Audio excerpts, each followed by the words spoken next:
Hello, everybody. Now that I've unmuted, welcome to 21st Century Learning Design. For those people who don't know, I'm Lyneth Crighton. I work at Brescia House School in Bryanston, Johannesburg. Every year, we're a Microsoft Showcase school, and in 2020, we embarked on training all our teachers to be Microsoft certified educators and writing the exams. We currently have 60 of our 78 teachers have written and passed the exam, and the 18 balance are actually set to write sometime next week by Thursday. So in the chat, I have put the link for the website, and we will go through the resources on that website towards the end of the presentation. And it's just so that you don't have to take notes. Versions of this presentation and the PowerPoints that I've created are available on the website. The information that I'm going to present and the way I present it is how I've developed over the last 3 years of presenting to the Brescia teachers. We have done it in COVID online, and we do it in person. And this is what I've created to help me remember and them to go through it in preparation for the exam. They're not formal Microsoft resources. The formal Microsoft resource is on Microsoft Learn platform, which is learn.microsoft.com, and there is a learning path called 21st Century Learning Design, and it's based on Microsoft's 21st Century Learning Framework. So the first place to start when you learning about the framework, or if you're going to write the exam, is that you need to go through the content on the Learn platform. It goes through every one of the 6 rubrics and has sample lessons, and just to note that the knowledge checks at the end of each module are not like the exam, and we will, as we go through some of the sample of what the questions look like, and at the end I'll explain how the exam works. Just so you know, this is a global exam. Anybody in the world who writes the exam writes the same exam. There's slightly different versions of it in which way you get the questions. There are 4 sections of questions, and there's obviously a little bit of an exam bank of questions, so you don't necessarily get exactly the same question or in the same order. But to start us off with what exactly is the Microsoft framework, I'm going to just play the video that is in the first module, where a lady called Becky Keane, who's a teacher in America, explains where it comes from and how it was developed. So when I push play, just give me a thumbs up if you can hear the sound. It should be coming through.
So that's Becky, and if you just joined us, you can watch the video in the Microsoft Learn Pathway, 21st Century Learning Design, and she just explains that it is a framework that Microsoft have designed to assist teachers in creating projects or series of lessons that incorporate the teaching and the development of 21st century learning skills that are much required. It is based on 6 dimensions, which are also 6 rubrics, being knowledge construction, skilled communication, collaboration, ICT for learning, self-regulation, and real-world problem solving. So what we're going to do this afternoon is a shortened version of what I have done with the teachers at Brescia. We're going to pack it into the next hour, less than an hour, just over an hour, and then please participate when I ask the questions either in the chat or via a microphone, and if there's any questions, please do ask them. So the first learning dimension is the one that for me is very important and my favorite learning dimension. It is knowledge construction. And you'll see in the slides that I've created and the resources I created, I'm a very visual learner. I like colors and symbols to remind me of what we're talking about. So for me, knowledge construction refers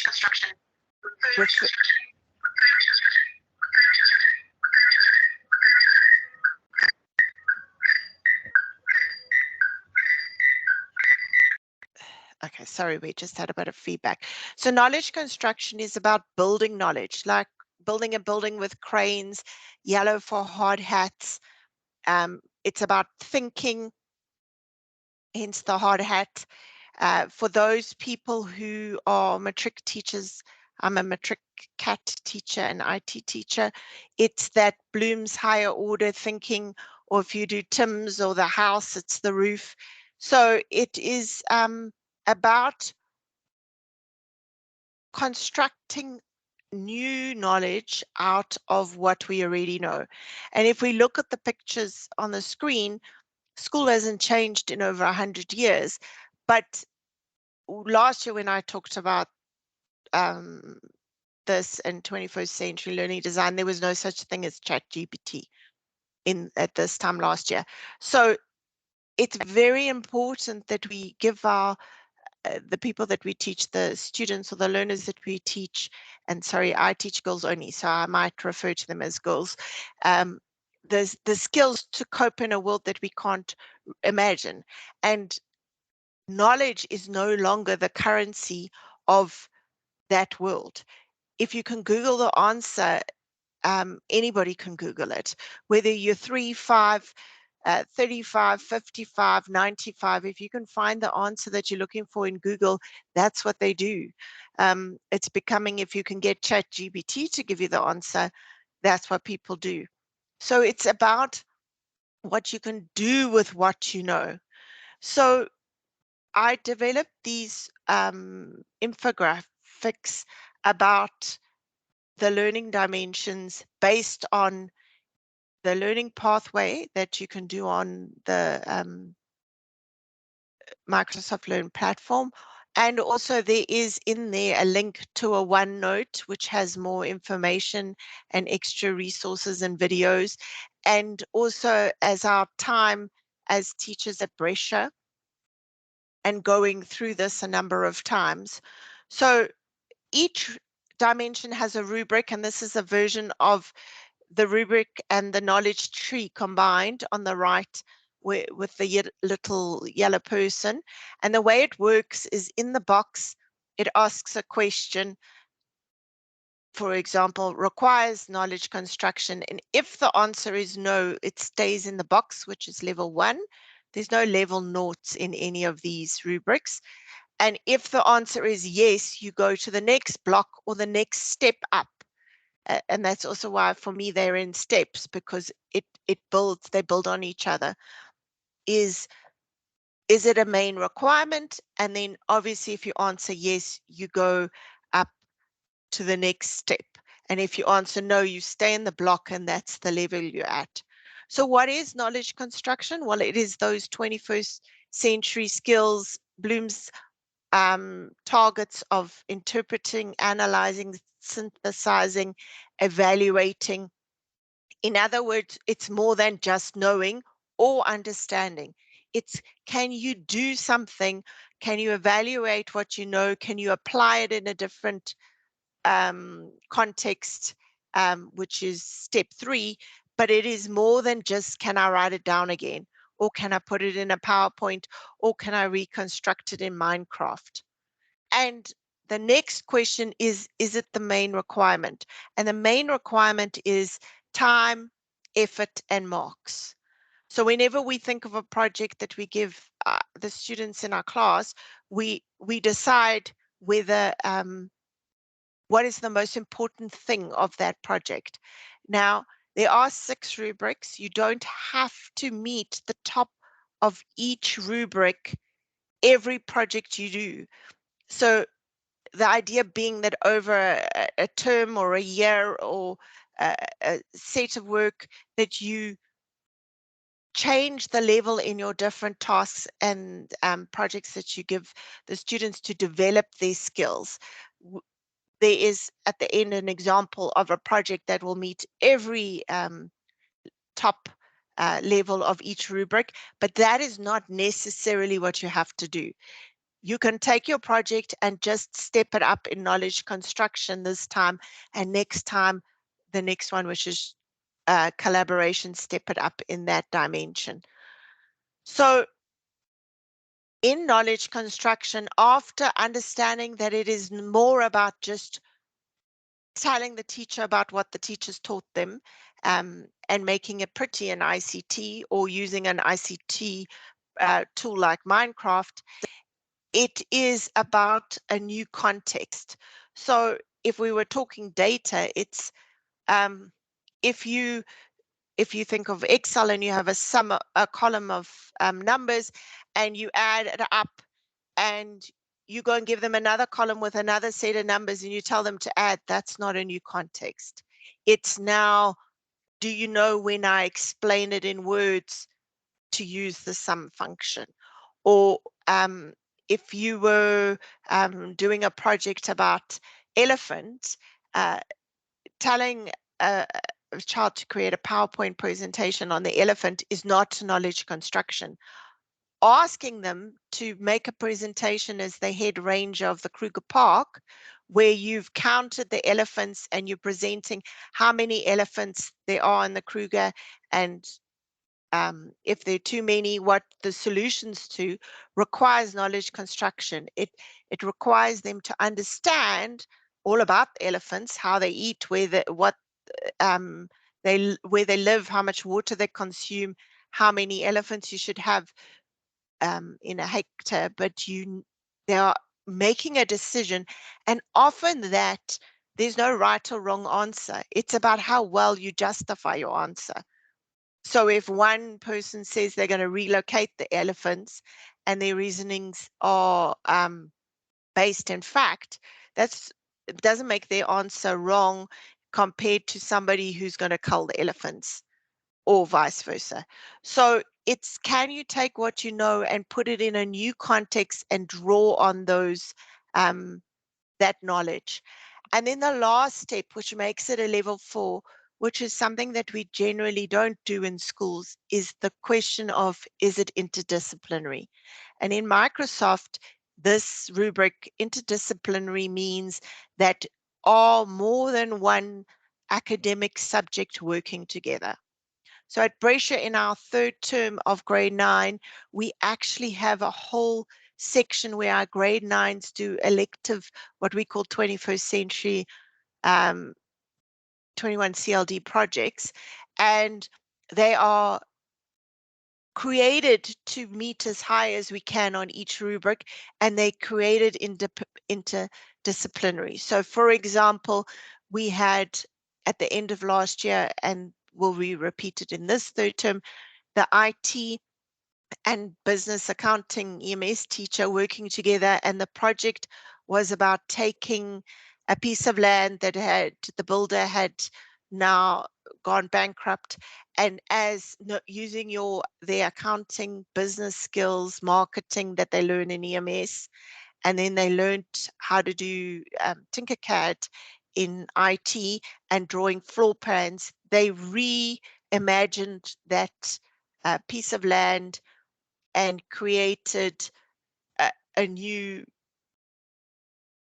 development for sale. Sale worked out how much and the size of the houses and things like that.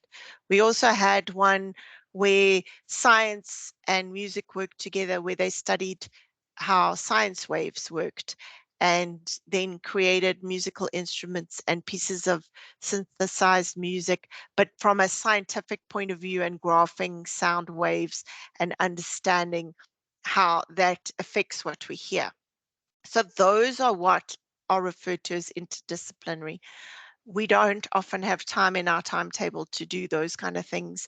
They what project-based learning and special days become, but they are good to make sure that that the students learn that knowledge is not in silos, that what you learn in one subject can often be used in another subject. So that's knowledge construction. It's based on, this is the rubric that Microsoft have. They usually refer to the rubric more than the decision tree, which is just ask a question and go up and down. And all these rubrics, it's important to note the capital letters and the bold, that trying to draw your attention to. So if we look, for example, at level 3, it tells you that the learning activity's main requirement is knowledge construction, but the learning activity does not require the knowledge to be applied in a new context. So it is important to know what these are and what the words in bold and the capital letters mean. In the exam, in most cases where they refer to the rubric, it is given to you because it would be kind of against knowledge construction to learn it word for word.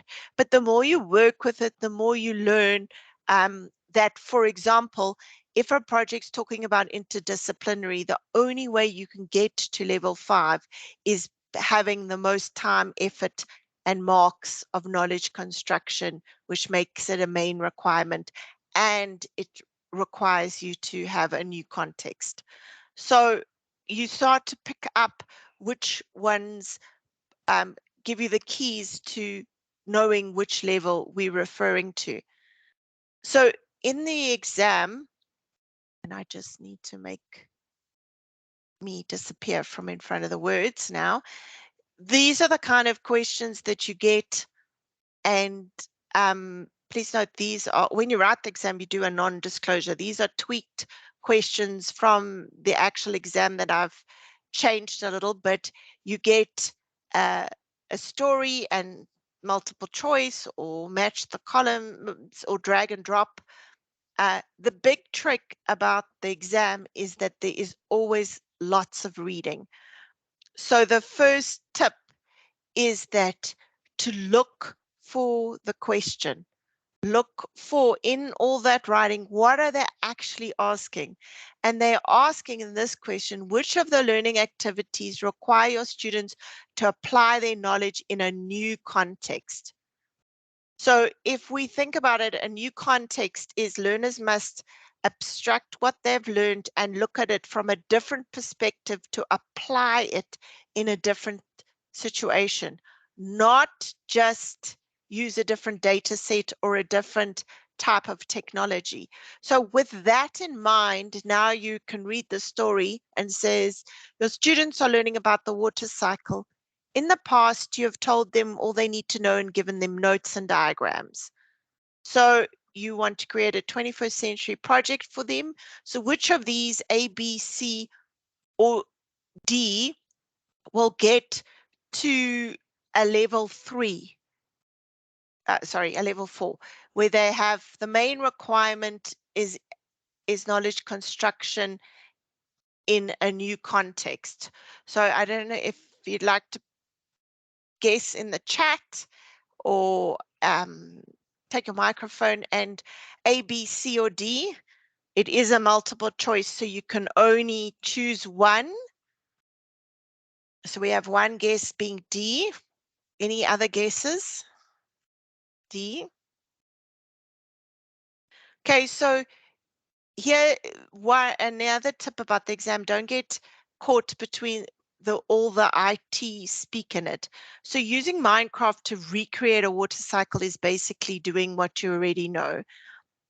Students draw a diagram in PowerPoint to show the water cycle. It's once again just doing what they know. There is no evaluating, synthesizing of the information, which leaves C and D. So C is to interview a local expert in water systems, and D is to create an interactive presentation showing water cycles through the environment. Now would be a good time to tell you that when you write the exams, and I've watched lots of them and proctored many of them, there is no answer. There is no, we cannot tell. Microsoft have never released the answers. Imagine people could just learn the answers. We do think because there's 1,000 marks and you need to get 700, that questions are weighted and also have more than one, a correct answer and a more correct answer. So I'm with the D people, as in, because if you have to show how water works in the environment, you're using your knowledge of the water cycle. There are people that will argue that C is also using your knowledge about the water cycle, because if you didn't know it, you wouldn't be able to ask the expert questions. But this is the next tip. It's tricky because you can't read more than what's there, and you can't ask the person any questions, because I'd like to say, well, what were the questions like that you asked the local expert?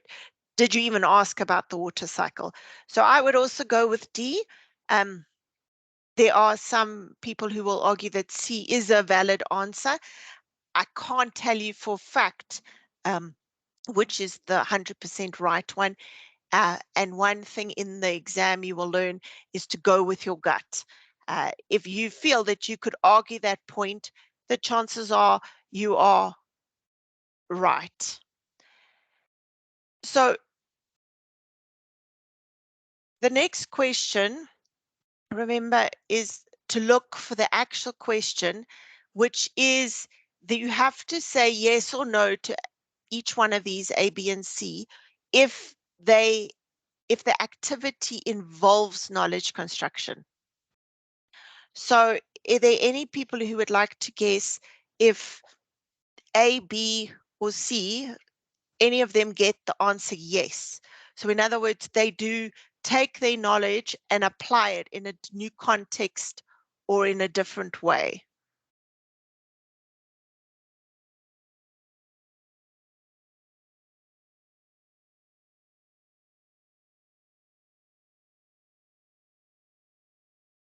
So A, the teacher uses AR, which is augmented reality, in the lesson. They use an app to point out the image of something in Egypt to learn more about it. B is they conduct research about ancient Egypt and use the research to write a dialogue for a play to be recorded. And C, teachers show how to create a timeline in Excel, and then the students create one. One answers B. Somebody's still typing.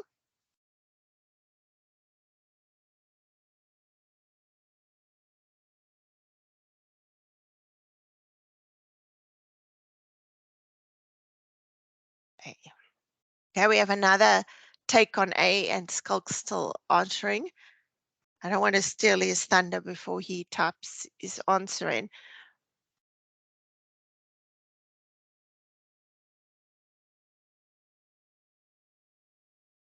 Another A coming.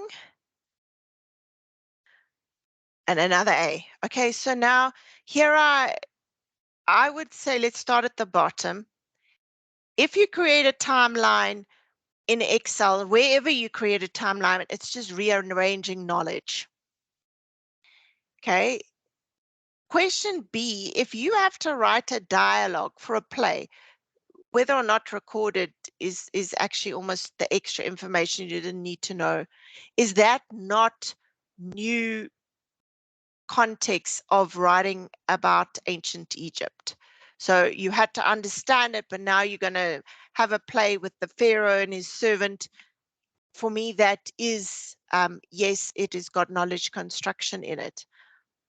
The debate is with A, because is pointing something out in ancient Egypt on a map or in an app, is that knowledge construction?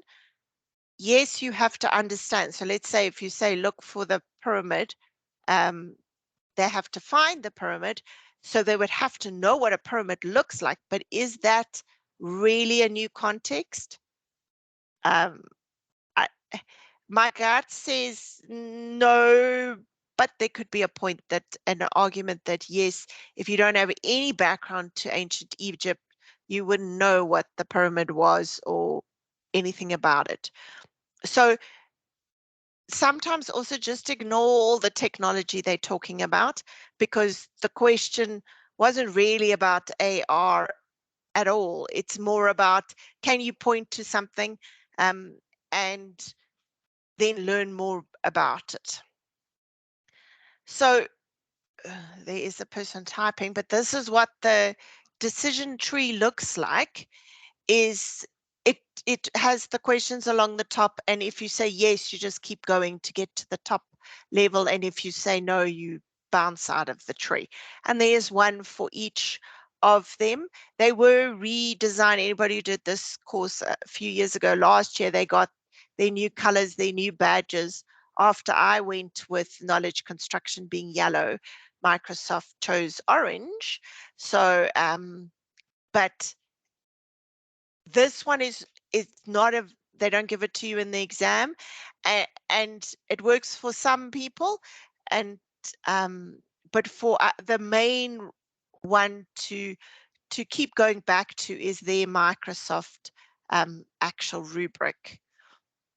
So the next dimension is collaboration, which is basically group work, teamwork. And why is it important? Well, in COVID and what the world is becoming is all about working together to achieve a goal. So we have to give the learners in our class the skills to connect and to work together. After COVID, Elon Musk eventually told all his employees to go back to work and to the actual building. And the head of Airbnb, he released a TikTok, for those who watch TikTok, about why would you make all your employees work in one building unless you sold motor cars and had some invested interest in then driving to work, when if you have a company where people can work from all over the world, you can hire the best people no matter where they are. And that is becoming a more and more true with hybrid jobs, and more and more South Africans who work for United States or UK companies but work in South Africa, or even just work in their holiday houses and do online meetings. So not only is collaboration of working together, but working together using technology very important. So the rubric and the big ideas are like this. It's about working together. So you've got to work in pairs or groups to discuss an issue, solve a problem, or create a product. And the product can be anything. And that is level 1. And if they're not, so if they're working by themselves, it's a level 1. The next big question is shared responsibility, where they must collectively own the work and be mutually responsible for the outcome. So if you are creating one presentation, if we go back to the elephant presentation, there's one PowerPoint presentation at the end that you can hold the pair or group accountable to that presentation, and therefore it's seen as a whole, the outcome or the solving of the product. And if you can hold them sharedly responsible, then it gets to a level 3, which asks the substantive decision question. Now, for those people, substantive is about, it's got to have weight. It's got to be that the decisions shape the content, the process, or the product that they're making. It can't just be, we've told them to do everything. So if we told them to make a PowerPoint presentation, and they're both going to stand there and they're both going to present it, there's shared responsibility, but there's no decisions. If we've told them you have to create a presentation and we don't mind how you do it, and now the learners choose to do a PowerPoint or a Prezi or a Canva or a Keynote, and they choose for a logo and they choose the colors and they choose the outcome. Now they're making decisions together about the outcome. So those are substantive decisions. And then the last big idea is it interdependent? So in other words, after we've put it all together, can we pull it apart and hold each individual person accountable? So yes, they must have shared responsibility, but as a group and as an individual, are they accountable? So if we go back to the presentation, can we then say, well, who wrote the script? Who designed the logo? Who chose the colors? Is there an individual element? And this is often the part that is so hard, why children and teachers are like hate group work, is because it's the balance between getting a group mark and an individual mark, and one person going home and doing everything, and then they all get that same mark. So this just steps it up a level. I use dolphins, or think of the animal world when I think of collaboration, because if you think of the dolphins, they supposedly one of the most intelligent group that organize themselves when they swim and can call and talk. But equally, wild dogs and lions have to work in a pack to feed themselves. So if you keep thinking about that, is as a group, can we pinpoint what they decided, what they're responsible for, but still hold each individual accountable for some aspect of the project? The rubric looks like this, where once again, there's lots of capital do's and nots, and the big ideas are in bold of working together, shared responsibility, substantive decisions, and being interdependent. So what does this look like in practicality? Well, here is an example question. So the question is asking to look for level 5, which is at the bottom here, that they have shared responsibility, they have made a substantive decision together about content, process, or product, and their work is interdependent. So knowing those things, we can look at ABC. And then if you'd like to put in the chat, do you think any of them fulfill those criteria of level 5? Obviously, step 1 is there a group involved? Step 2 is, do they have shared responsibility? Step 3 is that they make the decisions, and step 4 is that they are interdependent. So any guesses to which one? Sorry, I took it off to go back to the rubric. are a level 5. In this case, we're only looking for a level 5, and because it's a multiple choice, there is one, because you could only choose one in this case. Sometimes in these kind of questions in the exam, there's a yes and no next to each one of these, and you say whether each one is yes or no for a level 5. Sometimes it's drag and drop for the different levels, and it doesn't mean necessarily there is a level, a description of each level. But in this case, we're just looking for A, B, or C being the answer. So everybody stop typing. Oh, here comes somebody. Deadlines have nothing really to do with collaboration. We're going from the bottom. Somebody guessed A. If they work interdependently on the logo, the slogan, and the advertisement, but they meet to discuss progress as a group, do they have shared responsibility? Well, you could sort of infer that because they all got to fit together. Yes, there's accountability because I can hold one for the logo, one for the slogan, and one for the advert. Do they make decisions? I don't know. B, teamwork come up with one logo for their product. And A, they assign roles based on a list of roles provided by the teacher. So this is another one of these tricky ones. We've got A's as an example. So I'm just asking the question. C is also an option. For me, it's easy. D doesn't account, but the roles of provided by the teacher doesn't necessarily, in my books, mean that they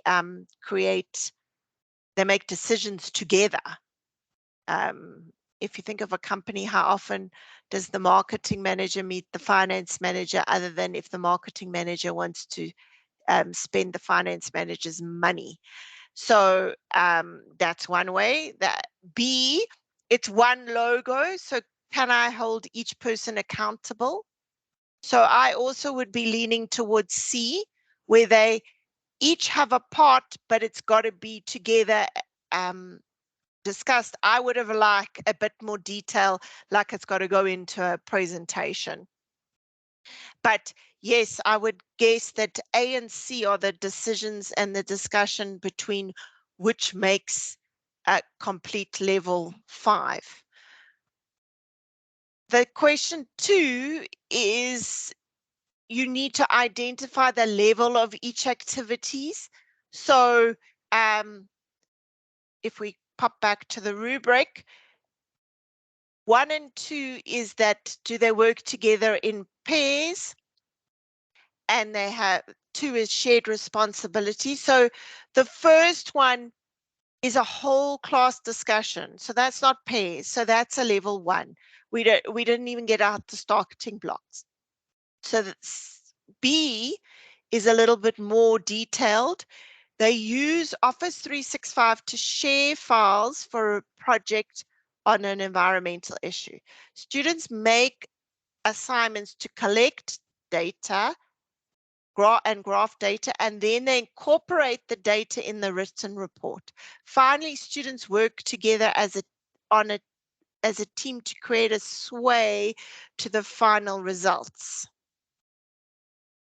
So now, for me, if you look at that, they have shared responsibility because they're working together. They have shared responsibility to produce an end product in a sway. There is decisions because they're doing research on a environmental issue.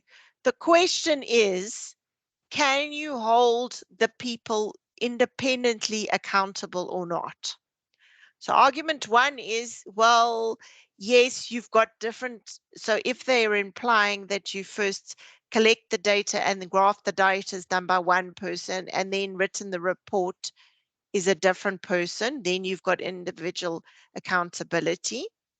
But for me, it's a level 4 because we go back to why people hate group work. If you're a group of 4, could one person go home, perceivably do all that and hand it in and you wouldn't know? Yes. So for me, that would only be a level 4, but there can be an argument made for a level 5. Is everybody with me? I know I'm talking fast, super fast. Yay, still some thumbs up emojis. So that's what the decision tree, thank you for the claps. The decision tree looks like 1, 2, 3, 4, 5 across the top where you keep answering yes to the questions. So dimension 3 for me is the after knowledge construction, the next most important one, because we shouldn't be letting children do any kind of project that is not relatable to the real world, no matter what we do. That's my take. We need them to solve our electricity and water problems, so we better start teaching them when they're 4 so that we have some hope. So everything we do needs to be thinking about the real world and somehow put the spin of the real world into their project. And remember, again, you don't have to have hit each level at the top. So whereas the first 2 go to level 5, this rubric and the next one only go to a level 4. So that is the top. And in real world problem solving, the first question is actually 2 parts. Is it problem solving and is it a main requirement? So remember, main requirement is easy, time, effort, and marks. But the problem solving means you've defined a challenge to develop a solution, complete a task without instructions, or design a complex project. Okay, that is problem solving. So putting a, going back to my elephant idea, creating that and where you're the presenting to people about what you're going to do as the head ranger of the Kruger Park, that is the problem that you're trying to solve. So it's got to be hand in hand, a main requirement and a problem that they are solving. So you've decided the challenge. It might be to copy what you've done, but you don't tell them how. The next question is it a real world? And real world are authentic situations that are experienced by real people. They have a specific audience, a specific context, and they use actual data. So if we go back to our elephants, do you have data of the elephants in the Kruger Park that you've given them? And now they're basing that on real science data. Also, is the audience more than just the teacher? Is it going to do something? Are we going to give it to the Kruger Park and say, this is what, as an idea, if you go to road safety or to community-based projects? In other words, the teacher's not just marking it for a mark in a mark book, and that's where the answer will stay. And then the last idea is innovation. Does it require them to put into practice their idea in the real world? Is it going somewhere, or are we just filling in a worksheet or making a PowerPoint presentation? So the rubric looks like this. Level 4, remembering, is the top one, is problem solving, is real world, and they do innovate. They implement their ideas in the real world to communicate with someone outside the academic context who can implement them. Okay, so to get there, you've got to give their projects away. My grade 9s did the AI for Good Microsoft Challenge this year, where they have to come up with an AI concept, which you then submit and gets judged, and the idea being the Microsoft or other AI related companies will hopefully use the students' ideas, and there's a junior version, which is what my girls participated in, and there's a college version, a varsity version, where they come up with an idea to to make the world a better place, and it's got spheres of health, accessibility. So that makes it real world. So here's a question from an exam. Remember, look first for the question. So I've done this a couple of times. So the question is over here. Which level of 21 CLD rubric does this learning activity meet? So here we're trying to decide if the first two paragraphs are 1, 2, 3, 4. So the quick way of doing it is saying, okay, if it's a level 1, there is no problem solving, and if it's a level 4, they are innovating.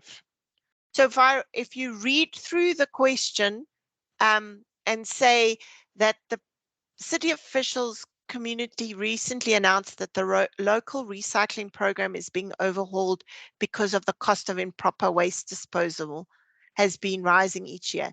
There's a lot of confusion in the community about recycling correctly. You've assigned your geography class the task of developing a marketing strategy that promotes the new program. Students must create advertising materials that the city can use to educate citizens on how to recycle. And then it says the teacher will mark the advertising material. So first of all, we know there's a problem. So it answers level 1. We know that because they've given you the context of they have this problem with recycling. But they also say that the teacher's marking it. So that straight away rules out 4, because you've got to give it to somebody outside the academic context. So that leaves 2 or 3. 2, it is real world. Recycling is real world. So the question is it a problem solving real world? So does it become level 3? And would you agree with me? Yes, it becomes level 3. See, yeah. So, yeah. Another question. So we'll use the emojis this time. I got to remember what they are. If you think that we are still looking for level 4, remembering that the key to level 4 is it goes outside the academic context. So just look for that. Everything else, that's the key, and then you can work backwards to see if it's got the other pieces that fill in. So do students learn about the user interface and modify a user interface of their web app? Is that level 4? Thumbs up if you think it is. Put a O face if it's not, a surprised face, if you think it's not a level 4. So real world problem solving, external audience that is more than the teacher, and there is an innovation in the product. And then B, the same idea. Nobody's gone for the thumbs up surprised faces. You can write there if you think A or B. Either of them are yes. The students learn about velocity and acceleration. They follow the instructions and use Microsoft MakeCode block-based programming to write a program that identifies when the object is in motion. B, yes. I think there's some science teachers in the group. I don't.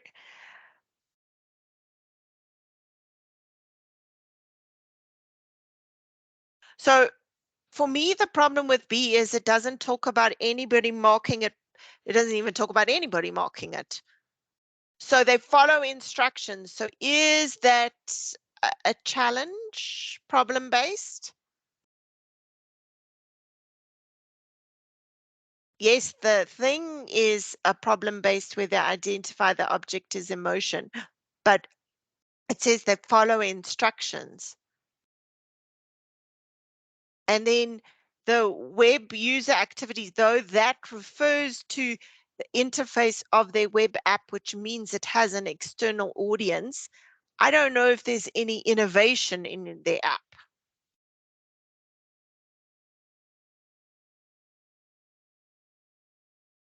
I didn't tell you that I would give you all the answers anyway, I think.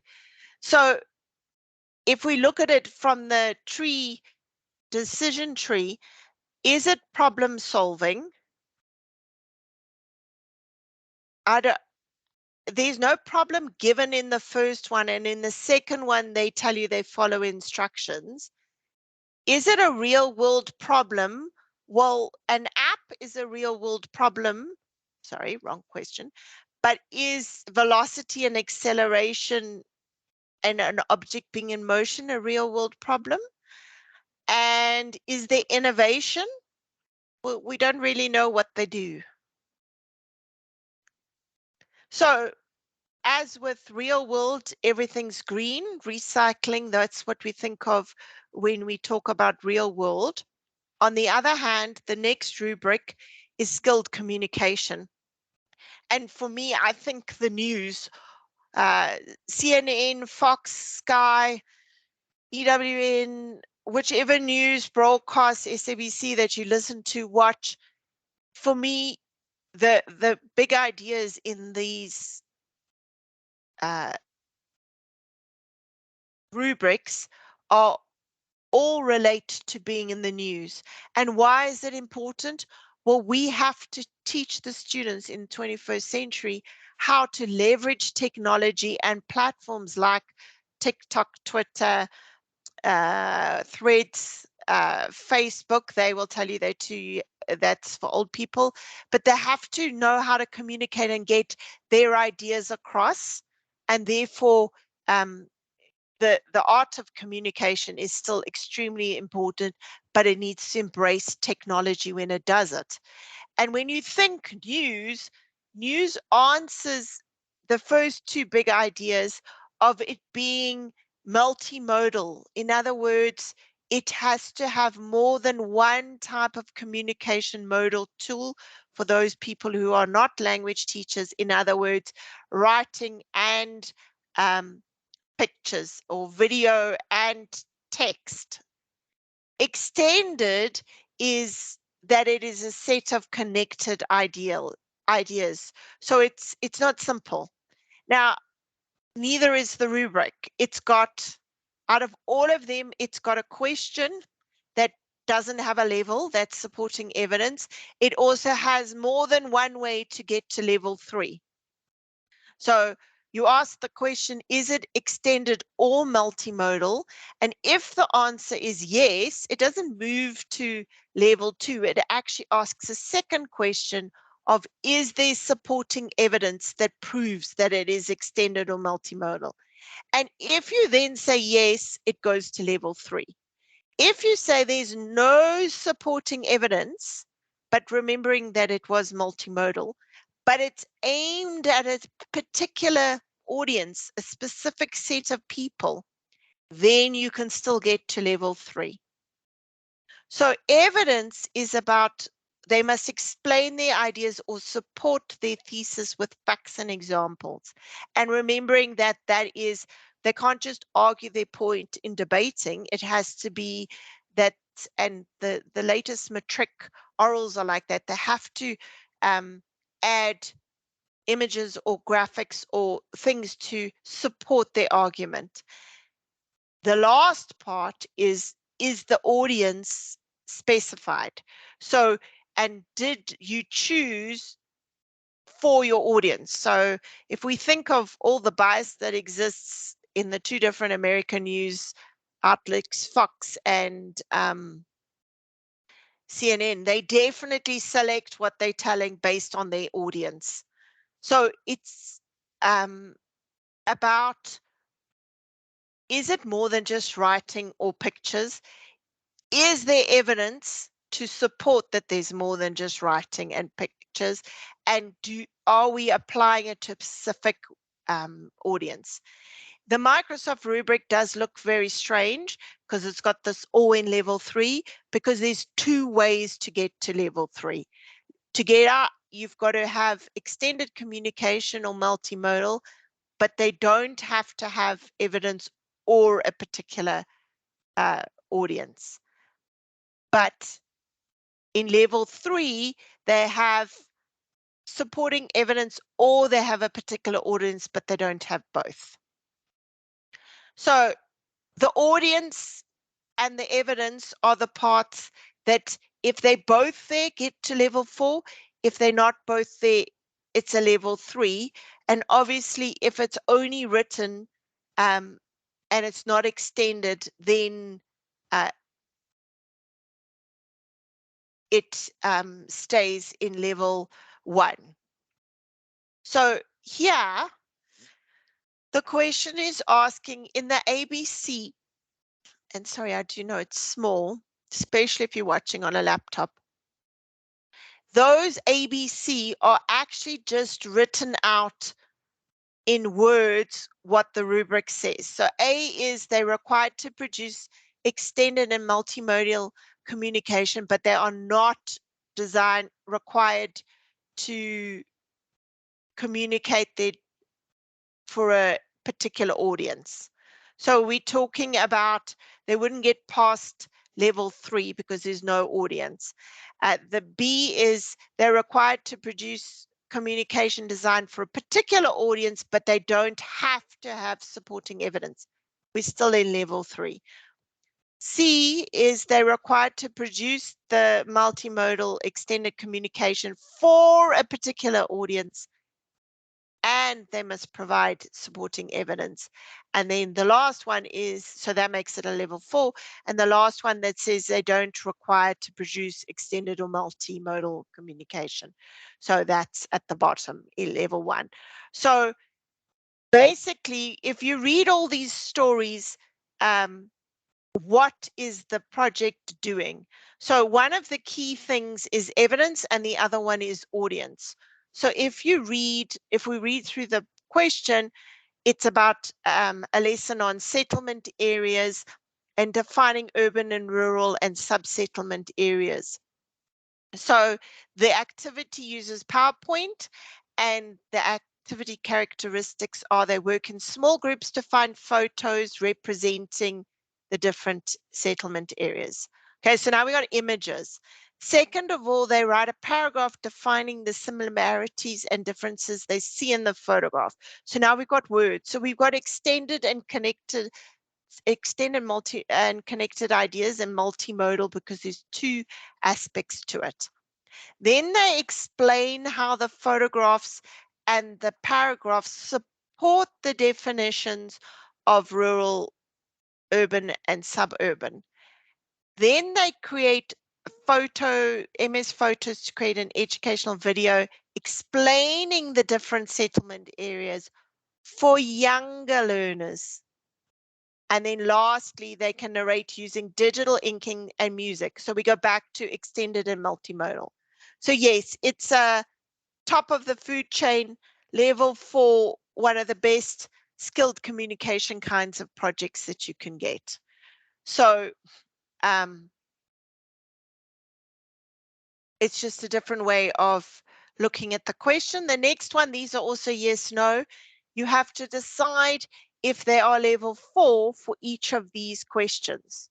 So A is students attend the art exhibition and display their work, and they must be available to answer questions. And then B is they organize an auction to sell their artworks, and students photograph the painting and publish it on a website. The proceeds of the auction are donated to a local charity. So do you think any of those are level 4, which means they have a specific audience, supporting evidence, multimodal, extended and connected? I see somebody's typing. A, yes.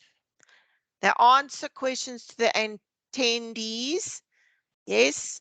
Whereas B don't get sidelined by the auction for the donate and the money to charity. They could have left that sentence out, and they could have left out the first sentence. So they photographed the painting and published it on the website. That's all we know. So yes, it's definitely not a level 4. This is what the tree looks like, quite complicated because it has 2 ways to get to a level 3 and only the top way to get to a level 4. The second last one is self-regulation. And for me, this is about the robot. At the end of the day, even though we work together and we hold each other with shared responsibility and independence, we have to know how to manage our own self. And that is a 21st century skill that they are going to need in the real world that they will once get to after school and university. So it's like a robot, like the rules of the road. There are rules and there are things that you have to do. So in it's also only a 4-level rubric. Their big ideas are long-term activity. Now, for Microsoft, long-term just means anything more than 1 lesson.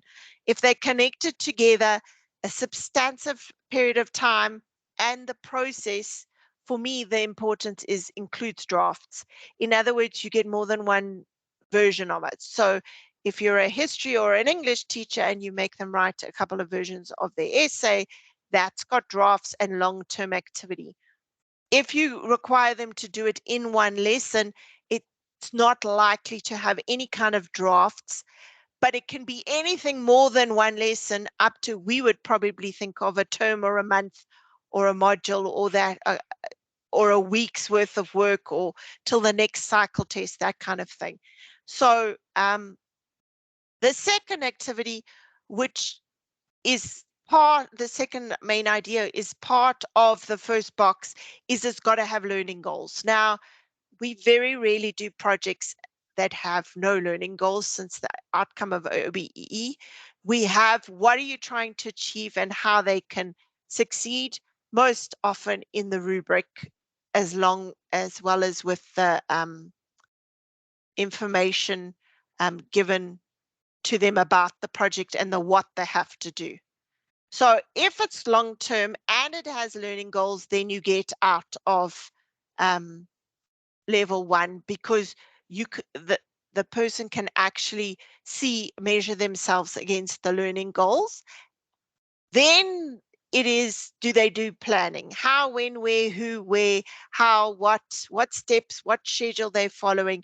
If they are making the plan and making the decisions, not us saying by tomorrow you've done step 1, the next day step 2, then it has planning on their behalf. And the biggest key to this is revise after feedback. Very few of our projects let the students hand it in even just to peers and then have it assessed and then go back to revise it. So I teach CAT, we do PATS, which is performance assessment task. So when you come to hand it in, you don't give it to me. We swap in amongst ourselves in class, and one of the other girls in your class takes the rubric and literally goes through your project and says, there's no page numbers. I could only find 4 formulas. And then they have the chance to improve it. That is one kind of feedback and revision, but equally, there are teachers who do drafts of English essays and speeches, and Afrikaans teachers and history teachers that they hand it in, they revise it, the teacher gives them information on feedback, and then they have a chance to change something. So that's what the last main idea is about, which gets it to a level 4. So we're back to a normal rubric with lots of do's. And if you look at the bottom, level 4, long-term learning goals associated with success criteria, plan their own work and revise their work based on feedback. So question 1 is quite simple.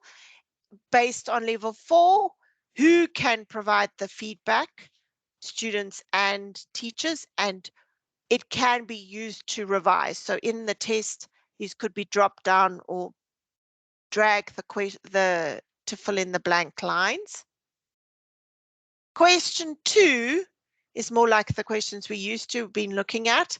There are 2 statements that demonstrate self-regulation according to the 21 CLD rubric.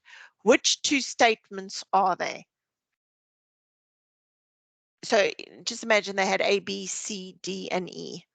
So A is they skilled in the software needed for the project. B is they break it down into smaller subtasks. C is they obtain feedback and make revisions.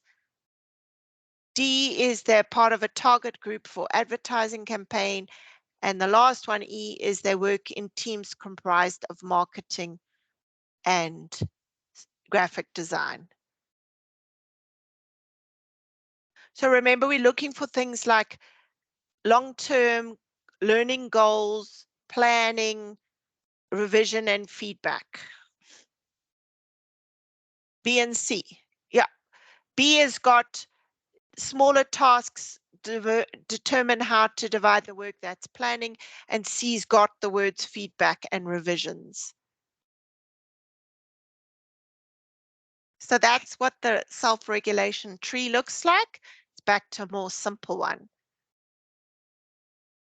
The last one is ICT for learning.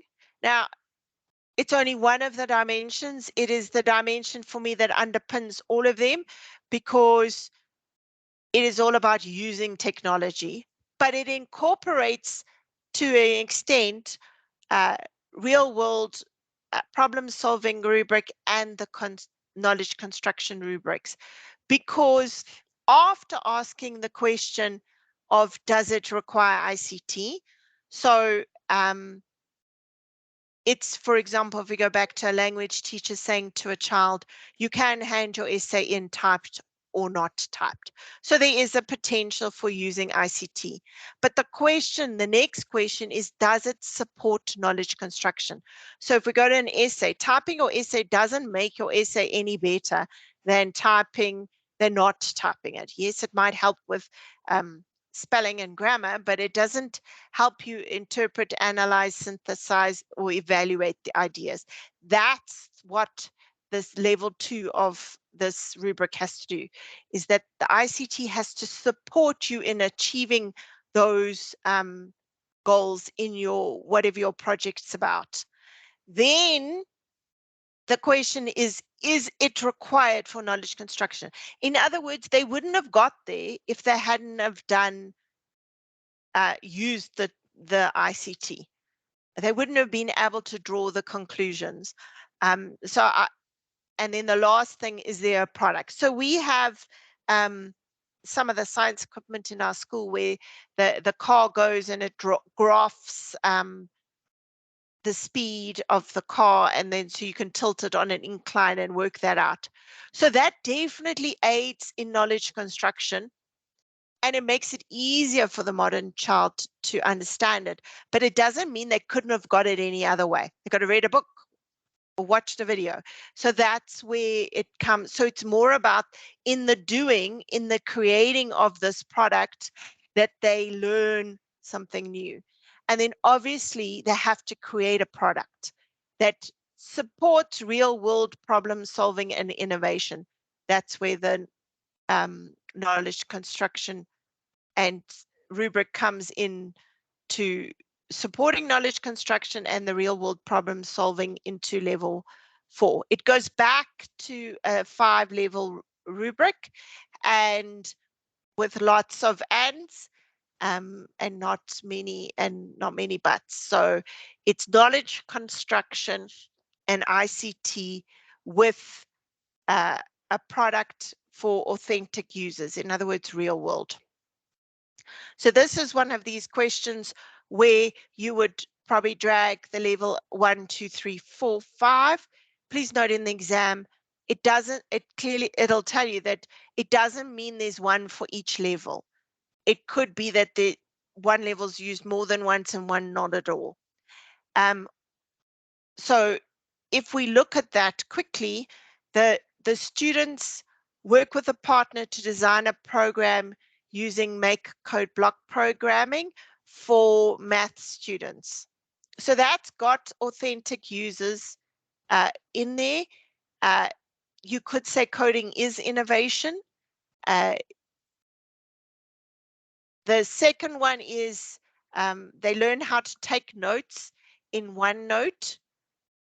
Yeah, you still need ICT just like the first one, but it doesn't require any knowledge construction. It doesn't tell you what they're learning about. In the first one, they wouldn't understand coding without using the ICT and the block-based coding. Number 3 goes back to block-based coding, but they're just practicing a tutorial. So there's no audience, there's no innovation, they're just practicing, even though there's technology.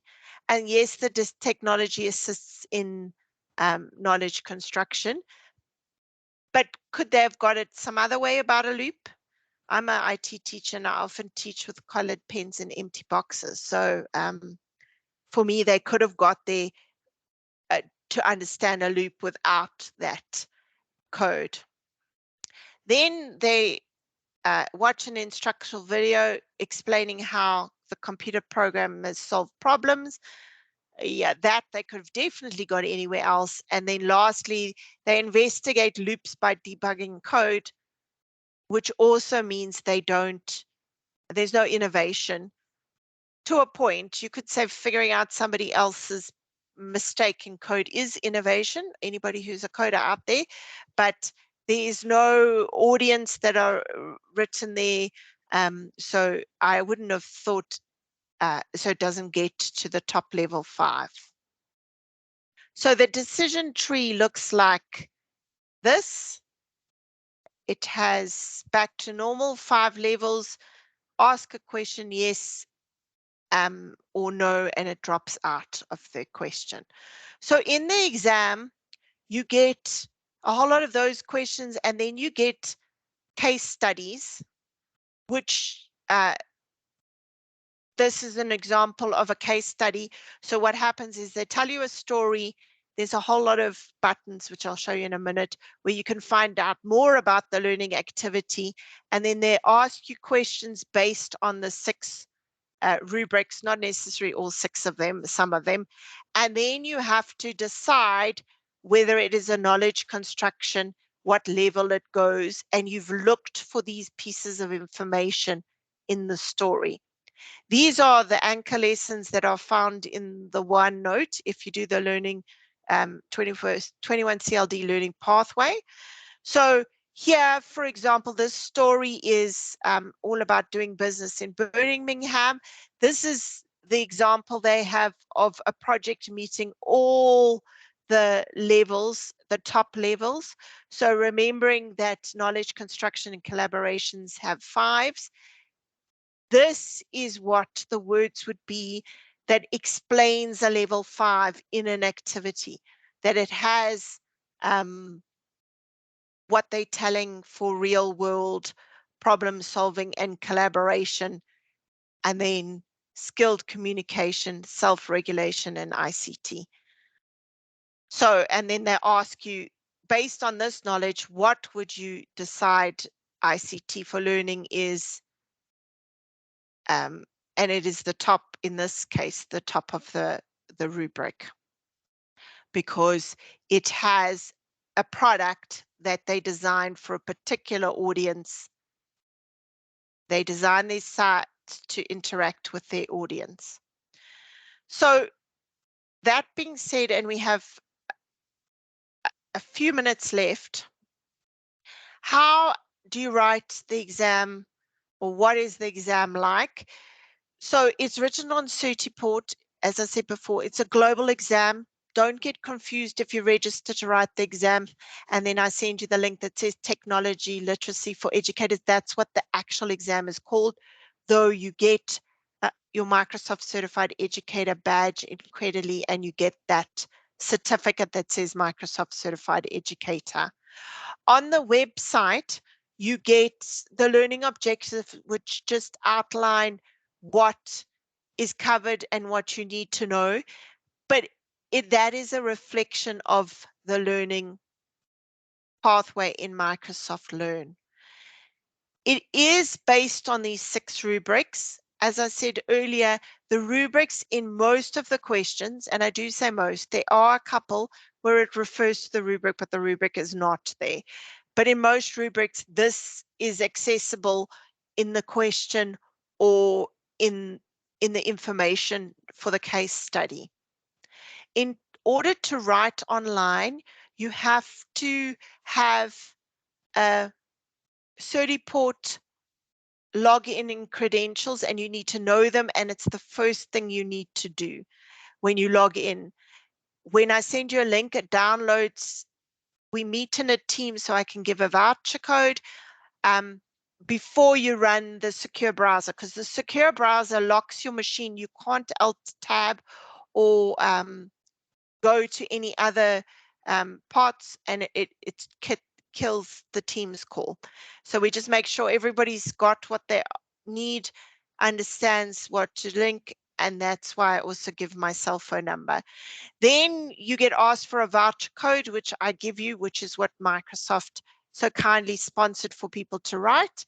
Otherwise, we would have to all pay for them, and an exam group to keep it just goes against pressures to keep all together so they know we used the vouchers. Then I sign that I proctored and watched what you were doing for the next hour.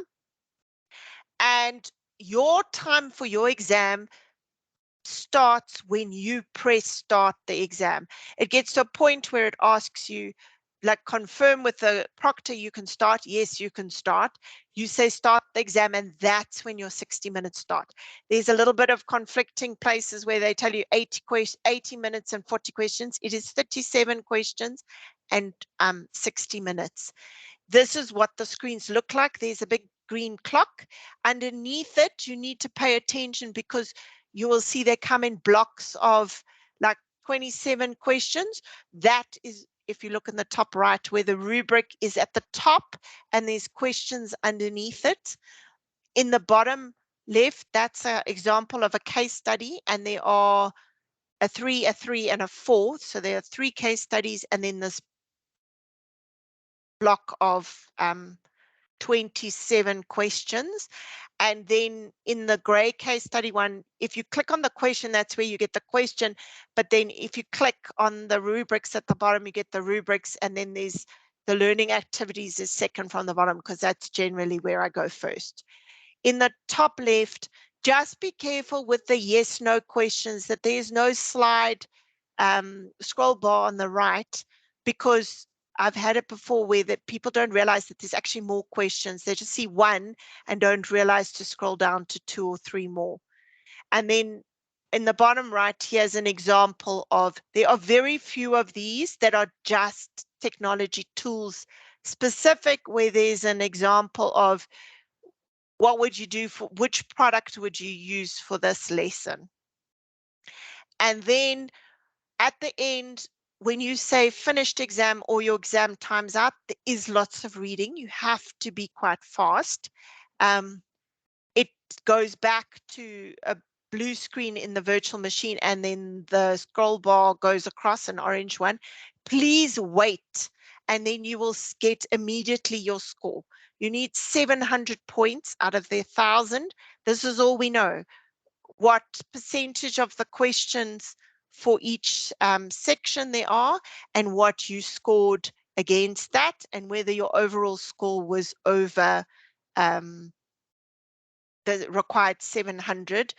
You cannot download or print this piece of paper that comes up because you're in a virtual machine. When your session is finished, you can go back into Certiport, you get the same section analysis there, and that's where you can get your certificate.